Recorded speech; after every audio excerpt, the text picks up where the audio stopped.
ஆராதனைக்கு வர ஆரம்பித்தா, தெய்வ சமூகத்தை கனம் பண்ண ஆரம்பித்தா, தீர்மானம் பண்ணினா ஞாயிற்றுக்கிழமை நான் கடை திறக்க மாட்டேன். அவருடைய வாழ்க்கையில அவர் பின்னாடி சாட்சி சொல்லுகிறார். 30 ஆடு வித்த இடத்துல கர்த்தர் 35-40 ஆடு விற்க வைத்தாரா.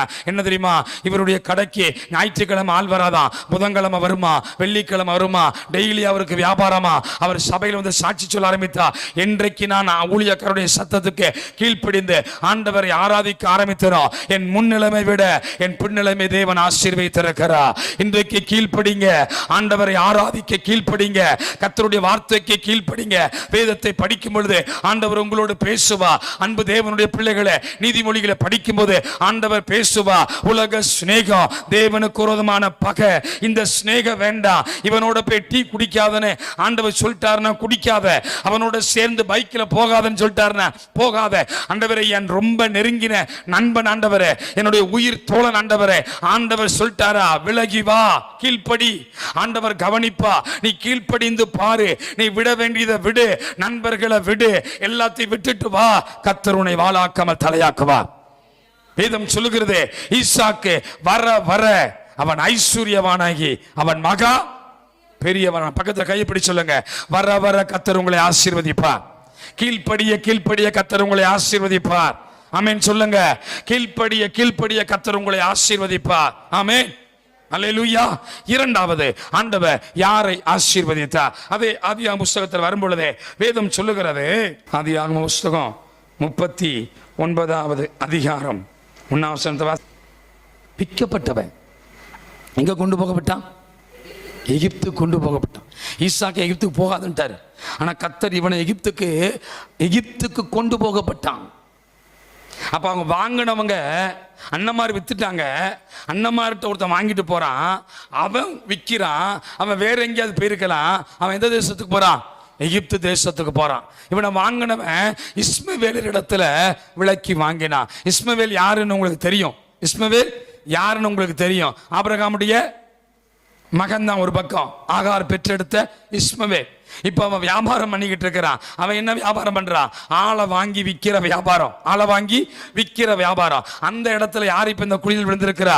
யோசேப்பு விழுந்திருக்கிறான். யோசேப்பு அவன் விலை கொடுத்து, அந்த போர்த்திபாடிய அவன் விலை கொடுத்து வாங்கி விட்டான். அன்பு தேவனுடைய பிள்ளைகளே, ஒருவேளை யோசேப்பு இப்படி யோசித்திருக்கலாம், ஏன் நான் குழியில போடப்பட்டேன், ஏன் நான் விற்கப்பட்டேன், ஏன் இவன் என்னை வாங்கி இருக்கிறான். அன்பு தேவனுடைய ஜனமே, இந்த யோசேப்பு அந்த இடத்துல அவனுக்கு ஒரு அறிவு இருந்தது.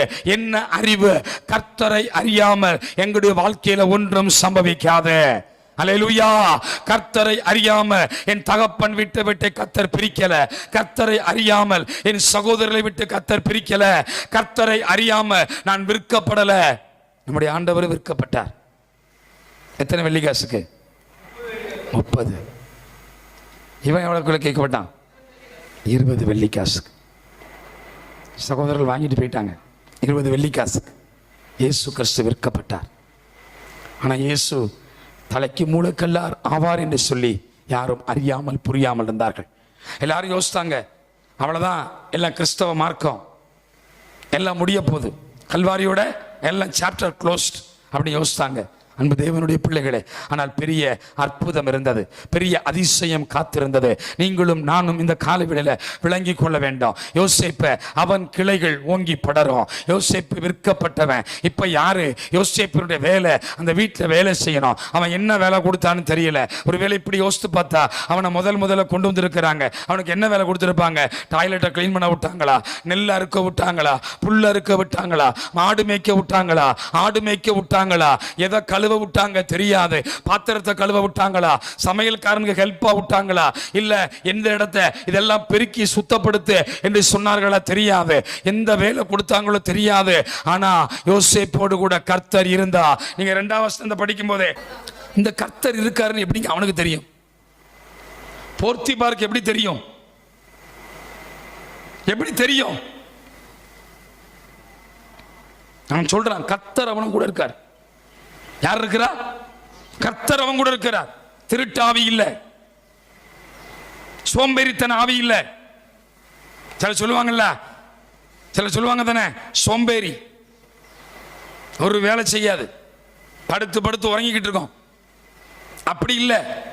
படுத்து உறங்கணும் இல்ல, சோம்பேறி இல்ல, திருட இல்ல, பாவி அல்ல, எதையோ வஞ்சிக்கிறவன் அல்ல, ஒளிஞ்சு கிடக்கிறவன் இல்ல. கர்த்தர் அவன் கூட இருக்கிறதை அவன் பார்த்தான். புறஜாதியான ஒரு மனுஷன் கர்த்தர் இவன் கூட இருக்கிறத பார்க்கிறான். அவன் பார்க்கிறான், எத்தனையோ பேரை விலைக்கு வாங்கினவன், ஆனா இவனை விலைக்கு வாங்கிட்டு வந்தோம். எத்தனையோ பேர்கிட்ட இல்லாத ஒன்று இவன் முகத்தில் இருக்கிறது. அகத்தின் அழகு முகத்தில் தெரியும். உன் கூட கர்த்தர் இருப்பாரேனா உன்னுடைய முகம் பிரகாசமா இருக்கும். எத்தனை பேர் ஆமேன்னு சொல்றீங்க? அல்லேலூயா, ஆமே, அல்லேலூயா. சிலருக்கு பணங்கன இருந்துச்சுன்னா மூஞ்சி எப்படி இருக்கும்? சம்பளம் வந்த உடனே ரொம்ப செழிப்பார். சிலர் சம்பளம் வாங்கின உடனே பார்த்தா நல்ல செழிப்பா, மூஞ்செல்லாம் சிரிப்பா இருக்கும். மனைவியை வந்து கொஞ்சுவாங்க, பிள்ளைய வந்து கொஞ்சுவாங்க. ஆனா 10-15 நாள் ஆனோடனே மனைவியை பார்த்து நினைச்சுவாங்க, போ. பிள்ளைய பார்த்தா போ, அது நோட்டு கேட்டாலும் போ, எங்க காசு இருக்குது போ அப்படின்னு துரத்துவாங்க. அன்பு தேவனுடைய பிள்ளைகளை, எத்தனையோ பேரை பார்த்த இந்த போத்திபார் பார்த்தான். இவன்ட்ட பார்த்தா இவன் கூட யார் இருக்கிறா? கர்த்தர் இருக்கிறா. அல்லேலூயா, ஆமென் சொல்லுங்க. தகப்பனால் மறக்கப்பட்டவன், சகோதரால் புறக்கணிக்கப்பட்டவன், விற்கப்பட்டவன், இந்த எந்த கவலை இவன்ட்ட இல்ல. இல்லவே இல்ல. உங்களுக்கு ஒரு ரகசியம் சொல்லித்தாரேன். யாரெல்லாம் உங்களை புறக்கணிக்கிறாங்களோ நல்லதுன்னு சொல்லுங்க. ஆமென் சொல்லுங்க. அல்லேலூயா. சத்தம் வர மாட்டேங்குதே. நம்மளை புறக்கணிச்சது நல்லது சொல்லுங்க. ஐஸ்வர்யமானுக்கு அநேக சிநேகிதர் உண்டு. ஒரிஜினாலிட்டி எப்படி தெரியும்? அவர் நல்ல பிசினஸ் பண்ணாராம், டாப்ல இருந்தாரு. அப்ப நிறைய பேர் வருவாங்க, எல்லா குடும்பமும் வரும். என்ன இருக்குது? ஐஸ்வர்யவானுக்கோ அநேக சிநேகிதர் உண்டு. ஆனா காசு உங்ககிட்ட இல்லை. கூட பிறந்தவன் கூட நம்மளை ஒரு ஃபங்க்ஷன் கூப்பிட வெக்கப்படுவான். அவன் வந்து என்ன செய்ய போறான்? அவன் என்ன துணி போட்டு வருவான்? சொல்லுவாங்களா சொல்ல மாட்டாங்களா? சொல்லுங்க. எல்லாராலும் நான் மறக்கப்பட்டேன் தாவீது சொல்லுகிறான்.